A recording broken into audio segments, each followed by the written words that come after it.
pas cacher ma joie, je suis très très heureux d'accueillir ici les ramoneurs de Menhir. Et vous allez voir, je vais vous les présenter, on va apprendre pas mal de petites choses. Bienvenue les ramoneurs ici à Nogent et très heureux de vous rencontrer. Vous avez l'habitude de démarrer vos concerts par «Nous sommes les enfants de la terre et du vent», on s'appelle les ramoneurs de Menhir et on chante pour la Bretagne libre. Alors est-ce que ce soir vous allez chanter pour la Picardie libre? Exactement. Et puis est-ce que vous pensez qu'un jour la Bretagne sera libre? Bah, je pense qu'on doit tous être libres. Déjà, ça, c'est une base. Et puis non, je pense que la France aurait pu être autrement. Je pense que la France aurait pu être une fédération respectueuse de toutes ces cultures. On a un système jacobin, voilà, qui nous impose une culture unique de force à tout le monde. En Bretagne, il y a un certain temps, c'était interdit de parler breton à l'école. Sinon, tu avais un sabot autour du cou, ou alors tu étais puni. Bref, donc on a vraiment fait un travail de la diversité, pour nous, c'est hyper important. C'est ça qu'on chante, en fait. Le fait qu'on chante en breton et on chante pas. Parce qu'il y a plusieurs façons de parler breton. Nous, on chante en vantais. C'est le breton des Vénètes. Enfin, on chante, on adapte, on prend le breton du coin qui correspond à la danse ou à la chanson, quoi. Qui correspond, d'accord, voilà. Il n'y a pas que du Vantais, il peut y avoir du Léonard, Donc il vous peut y avoir chantez du plusieurs styles de centre. breton. Voilà. Alors on va vous présenter un petit peu. Laurent, donc vous êtes un ancien des Berruriers, c'est bien ça? Bon, tu dis vous parce que je suis schizophrène. Tu es un ancien des Voilà, ouais, Berruriers. ouais, c'est ça. Voilà, j'ai fait Mm, partie des Berus, voilà, de 17 ans à 25 ans. Voilà, et maintenant j'en ai 53, donc ça fait une paye quand même. Et puis voilà, on s'est rencontrés avec Eric, un des sonneurs justement, avant les Berus. On se connaissait en pleine explosion punk à Paris, en banlieue de Paris. Et voilà, donc c'est une rencontre qui est très ancienne en fait. Eric déjà sonnait sur Vive le feu, le morceau des Berus en 85. Donc on sonnait une gavotte C'était déjà. prédestiné alors. Voilà, c'était. Le chanteur des Berus est breton, hein, de toute façon. Donc de toute façon, il y a toujours eu une belle histoire. Moi je suis pas du tout. Alors moi je suis l'étranger du groupe en fait. Tout le monde dans le groupe est breton, gallo. Moi je suis issu de famille réfugiés grecs. Et c'est justement, bah, je le dis souvent, alors je vais le redire encore ici, c'est une prophétie en Bretagne. Seuls les étrangers rendront la Bretagne libre. Ça serait intéressant de voir la France comme ça. Seuls les étrangers rendront la France libre. Ça serait pas du tout la même chose, je pense. Donc il y a vraiment une ouverture d'esprit en Bretagne sur l'autre qui est incroyable. Est-ce que vous pouvez nous présenter rapidement les membres du groupe et puis ceux qui nous accompagnent ce soir? Alors Laurent, qui est là avec nous, bon, il est ingé son depuis le début. De toute façon, tout le collectif du groupe, à part le chanteur qui a changé à mi-chemin, bon, le groupe a 11 ans. Gwenaël est arrivé il y a à peu près 4 ans. Mhm. Hein, voilà. Sinon, tout le groupe est le même depuis le début. Donc Laurent à la sono, le son, c'est hyper important. C'est lui qui donne le son du groupe aux gens. Voilà. Eric est un des sonneurs, donc. Il y a Richard, qui n'est pas là, qui est en train de manger. Gwenaël, donc, qui chante.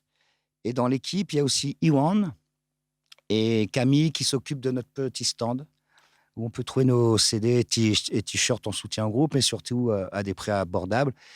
Et on fait tout maintenant en bio-équitable parce que ça devenait insupportable, même de vendre un t-shirt fait au Bangladesh par des gamins. Enfin bref, ça devenait insupportable. Donc, on a eu aussi la démarche de tout passer nos t-shirts et nos suites en bio-équitable. Ça nous paraissait évident. Voilà, Eh bien bravo, bravo vraiment. Alors pour ceux qui n'ont pas la chance de vous connaître, vous êtes un groupe breton. Vous reprenez parfois des airs et des chants traditionnels. Vous composez aussi beaucoup. Alors dans un style, et ça se voit à votre look, très original puisque vous faites de la musique punk celtique. Alors comment vous est venue l'idée de mélanger ces deux styles? Oh bah, le style est né, enfin, comme dit Loran, la graine a été plantée en 85 et la plante est sortie en 2006, quoi, à la naissance des Ramoneurs, quoi. Et déjà, on avait vu que ça marchait en 86, quoi, donc en 85. Donc, en fait, c'était à l'occasion de la création d'un CD. Richard et moi, on faisait un CD en couple où on invitait nos amis proches. Et à cette époque-ci, les Berus s'étaient reformés. Et donc, il nous avait rappelé, et Richard était venu jouer. Puis là, lors d'un concert à Brest, on a demandé à Laurent de oui, c'est venir jouer Astropolis. sur notre disque traditionnel. Comme j'avais joué en 85, j'ai dit, bon, allez, tu renvoies l'appareil, quoi. Puis, voilà, quoi. Puis là, ça nous a tellement plu qu'on a décidé de faire un groupe. Voilà. Et ce qui fait le lien aussi direct, ce qui paraît évident, voir que la Bretagne est aussi de la terre du punk rock. notamment Laurent a fait partie d'un collectif à Saint-Brieuc qui s'appelle le Wagon, qui était un squat au Légué sur un port et qui a accueilli vraiment pratiquement tous les groupes punk emblématiques de la scène internationale, quoi. Et il y a une culture punk très très dense en Bretagne. Et ce qui fait ce lien direct, parce que c'est Louise Ebrel qui chante avec nous, Ouais, on va en parler 85 dans ans. Donc, quelques instants. ce qui Ouais. fait ce lien direct entre tout le monde, c'est ça qu'on voit que la Bretagne, c'est vraiment un pays. C'est l'esprit de tribu et surtout l'esprit d'insoumission. C'est exactement ça le punk rock. Le punk rock est une insoumission musicale. Voilà. Et la Bretagne est constamment en lutte pour préserver sa culture et ses racines, qui sont encore plus lointaines que la Bretagne, parce que c'est des racines celtes. Non, on est invité ce soir dans un festival celte, donc, voilà, en hommage à la culture celte. Donc, ça, c'est pour moi, le punk rock et la musique celtique, c'est très, très proche. En fait, le lien musical s'est fait naturellement après le lien culturel. Oui, clairement. Et alors, les Ramoneurs de Menhir, hein, d'où vient ce nom et quelle est la signification? Alors justement, ce qui est intéressant dans un nom de groupe, je trouve, c'est qu'il permet à l'imaginaire de... Ben oui, ramoner un menhir. Après, voilà, c'est une question Quand on ramone un menhir, on réactive l'esprit des pierres. Et ça, c'est hyper important, notamment en Bretagne. Et aussi, sous les menhirs, dans les menhirs, vivent les elfes à l'intérieur et les corrigans en dessous. Donc, si tu veux, tu réactives aussi la féerie. Tu vois, chose qu'on a complètement... On est dans un monde hyper cartésien où rêver maintenant n'existe plus parce que c'est utopique maintenant. Hein, il faut être rentable économiquement. Non, justement, ramoner un menhir, tu repars, tu te reconnectes avec la nature, avec le ciel, avec la terre. Les légendes bretonnes aussi également. Voilà. Alors vos vidéos, elles font des centaines de milliers de vues, vous tournez partout, vous avez un public qui est fan et fidèle. Pour ma part, la première fois que j'ai vu une vidéo de vous, c'était justement avec Louise Ebrel, c'était à Quimper. Je crois que c'est quelqu'un qui est importante pour vous. Ah oui, Louise, en fait, Richard et moi, on la connaît bien avant les Ramoneurs, quoi. On a fait déjà plusieurs fois des concerts, Les Fest-Noz. des Fechnoz, voilà. Puis en plus, juste avant que les Ramoneurs se fassent, avec Louise, on était là. Oh, ça serait bien de faire un truc ensemble, tout ça. Ah oui, on fera la cabotte. Et voilà. Et en fait, quand elle est venue, elle chante aussi sur un autre air où là, c'est plus traditionnel. Il y a Biniou Bombard des chants sur le disque, le premier disque Carnet Isel. Et par contre, le deuxième air où elle chante avec Loran, donc avec la batterie, la guitare, etc. En fait, on l'a enregistré en Bretagne. Et en fait, elle n'avait jamais vu Loran avant le disque, avant la création du disque, quoi. D'accord, ah oui. Voilà. Donc c'était un sacré... Enfin, je veux dire, elle a accepté sans même vous Ça a été connaître, une quoi. confrontation. Ouais. C'est ça que, de toute façon, c'est ça qui est fort en Bretagne. C'est voilà, ça a été clair. Quand elle a fait le premier concert, elle m'a regardé. Elle a vu qu'il y avait des punks qui venaient nous voir. Elle m'a dit, Laurent, viens voir. Hop, elle m'a embarqué. On a parlé 2 heures. Et après cette discussion, OK, c'était possible qu'elle chante avec nous, quoi. C'est vraiment comme ça que ça se passe, en fait. C'est comme ça que ça s'est C'est-à-dire qu'il faut, réalisé. Louise veut savoir, je veux te dire, quelle est ton intention, quel est ton esprit avant de faire une chose. Elle me connaissait pas. Ses petits-enfants disaient, mais tu sais, Laurent des Bérus. Mais c'est quoi les Bérus? Qu'est-ce que c'est ce groupe et tout? Puis ils lui ont montré, genre, un concert, tu vois. Elle a vu, qu'est-ce que c'est horrible, ils ont des masques et tout. Oui, parce qu'elle n'est pas punk, hein, c'est pas le non. même style. Hein. Ah bah Mais en non, même temps, bah en non. même temps, c'est ça le punk rock. C'est ça être punk aussi. C'est l'anticonformisme. Louise, elle est d'un anticonformisme total. C'est-à-dire à 85 ans, habiller la Redoute, Pacha 59, venir chanter avec nous, tu vois, c'est de l'anticonformisme, donc c'est du punk rock pur et simple. Et c'est ça, en fait. Toi, quand on écoute, moi, quand j'étais jeune punk, j'écoutais les sœurs Gouadec et les Pistoles et les Clash, tu vois. Je trouvais cette énergie des chants bretons, quand on a dit, quand on a un truc de malade. Ça raye, quoi. Ça raye les émails, quoi. C'est exactement comment Ça moi je prend au voyais le trip. punk rock. C'est pas du tout aseptisé. C'est pas du tout dans un but commercial. Tous les chanteurs, sonneurs sont bénévoles, amateurs. Je veux dire, personne génère une économie avec ça. En fait, les gens, ils ont tous un boulot à côté et ils chantent, c'est vraiment le plaisir. Donc, ça dégage exactement la même énergie que le punk, en fait. Le punk, à la base, c'est vraiment ça. C'est voilà. C'est un état d'esprit, c'est une philosophie. Mais ouais. Alors en juin dernier, vous avez sorti un nouvel album à l'occasion du festival Hellfest. Ce soir, vous allez jouer des morceaux de ce nouvel album? Oui, Ouais, alors, oui. alors, déjà, on est à 4, alors que cet album-là, on l'a fait à 50. Bon, voilà, on l'a fait avec un bagad. Alors, ce qu'on appelle un bagad, c'est, comment on pourrait appeler ça, une fanfare traditionnelle. Le bagad de Quimperlé, pour nous, c'est important parce que Richard et Eric ont sonné au bagad de Quimperlé pendant longtemps. À l'époque où ils ont été champions de Bretagne, en 89, la seule fois où ils ont été champions de Bretagne, c'est quand ils étaient ensemble. Donc, il y a une belle histoire. Et surtout, l'histoire du bagad de Quimperlé. Chaque costume de bagad a une histoire. Et eux, ils sont en Guanadu, quoi, en blanc et noir, mais ils ont une écharpe rouge autour de la taille. Et cette écharpe rouge vient du Front populaire. Donc, il y a vraiment déjà une identité politique au sein de ce bagad qu'on trouve intéressant. On a vraiment voulu. Il faut bien voir que l'énergie de cet album a été fait, enregistré avant la présidentielle. Donc, on était dans une certaine ambiance. Il y avait eu l'élection de Trump. Donc, on était dans. C'est pour ça que il y a des allusions. Vous êtes très engagé, oui. Pour nous, et voilà, cet album-là, on l'appelait Braise Anok, qui veut. En fait, c'est une contraction entre du breton et du cockney anglais. Anok, ça serait le diminutif de anarchie, par exemple. Anok. Donc, Braise Anok, Bretagne anarchiste. Et vraiment, on était vraiment dans une ambiance de résistance. On ne savait pas ce qu'elle arrivait, en fait. On a vu l'élection de Trump, on a vu tous les mouvements d'extrême droite commencer à grimper en Europe, Le Pen qui terminait en finale, etc. Donc, on était dans cette ambiance-là. L'album a été fini avant les élections, mais on était vraiment dedans. Donc, il est vachement. Il y a tout un contexte. Et je trouve qu'on le ressent à mort. Mmh. Et on l'a fait comme ça, cet album. On l'a fait en urgence. Comme un cri. On ne l'a un pas peu. surmixé. On a mixé très, très, très, très rapidement. On a d'abord posé tous en live. Après, on a fait des petites injections dessus. Ça s'est fait assez rapidement. C'est notre album, un des albums le plus rapide au niveau. On ne s'est pas attardé. C'est vraiment. Voilà, c'est de la rébellion pure, en fait. En tout cas, on sent que vous vivez ça vraiment profondément.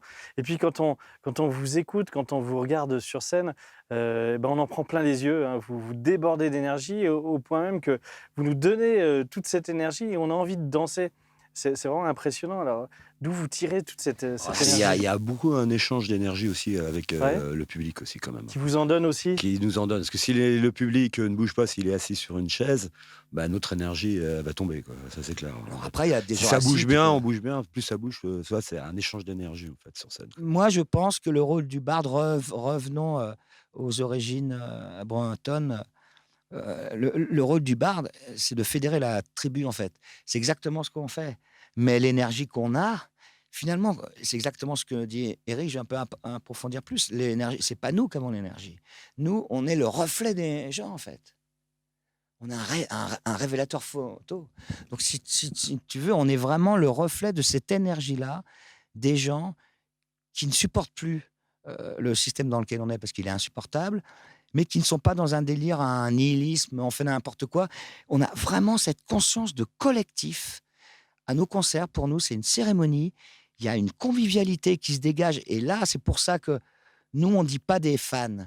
Tu vois, parce que pour nous, les gens qui viennent nous voir ne sont pas des fans, parce qu'on les respecte. Il faut bien voir que le mot Les fan fans, vient c'est de un peu- fanatique. Voilà, fanatique. Oui. Et justement, on se bat contre ça. Pour nous, ce sont des amis.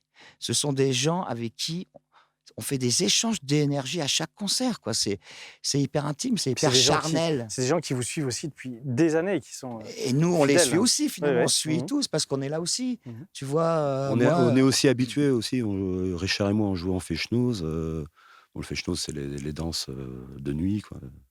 Gwen aussi, le chanteur. Et en fechnoz, dans le milieu fechnoz, quoi, il y a les sonneurs ou les chanteurs qui chantent.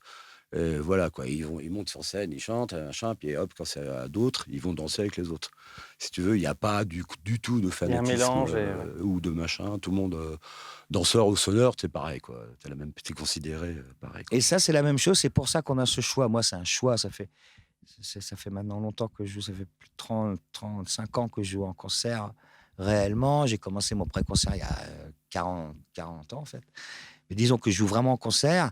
Et je n'ai jamais... Bon, j'ai joué avant l'intermittence, mais je n'ai jamais été intermittent, par exemple. Ça, c'est un choix politique clair. C'est-à-dire que pour moi, à partir du moment où on enferme un artiste dans un rendement, c'est-à-dire l'intermittence, c'est ça. Hein. Il faut que tu prouves au système que tu es rentable économiquement pour démontrer que tu es un artiste. Alors là, je ne suis pas du tout d'accord avec ça, parce que je pense que quand un artiste commence à vouloir être rentable économiquement, il fait de la merde. Tu vois, voilà, c'est tout à fait simple. Nous, on ne se soucie pas de ça, en fait. On ne fait pas la course au bon. On fait autant de concerts qu'on a envie, où on a envie, et avec qui on a envie. Et voilà. Et on fait vachement, on essaye de faire vachement attention au prix des places, etc. Ça, c'est hyper Pour que ce soit important. abordable. Et même jusqu'à la qualité de l'ambiance, etc. Donc, c'est vraiment important. Moi, je trouve que... Après, on ne peut pas... je veux dire, avoir une interaction sur tout, parce qu'on respecte, on fait confiance aux organisations qui nous font jouer. On respecte aussi leur choix. Mais nous, le fait de ne pas être intermittent, on est entièrement libre.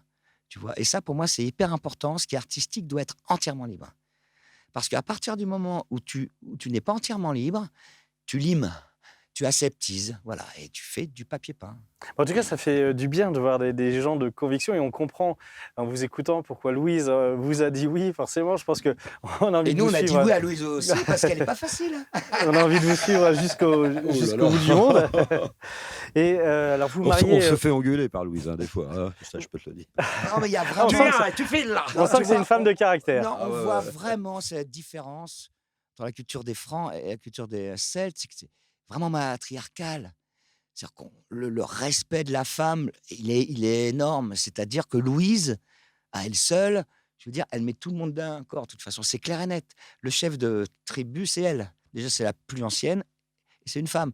Donc ça, c'est hyper important. Et ça, c'est un détail, mais qui est énorme. Parce qu'on voit tous les problèmes avec les religions monothéistes, tous les problèmes qu'on a actuellement avec le fanatisme, justement, ce sont des religions qui prônent le patriarcat. Justement, le patriarcat, d'ailleurs, ces dieux-là, ce sont des hommes. Vous prenez de la liberté dans tous les Même on leur tous met les des domaines. barres pour être sûr que c'est toi, on bien montrer que c'est des hommes, quoi. Donc nous, on est vraiment, ça nous pose un problème. On se sent vraiment de culture païenne, beaucoup plus ouvert sur les énergies, sur la nature. Chaque plante a un esprit, chaque animal, chaque humain. Arrêtons de concentrer tout dans une personne unique. Ça nous pose un problème parce que maintenant, on est dans des systèmes pyramidales.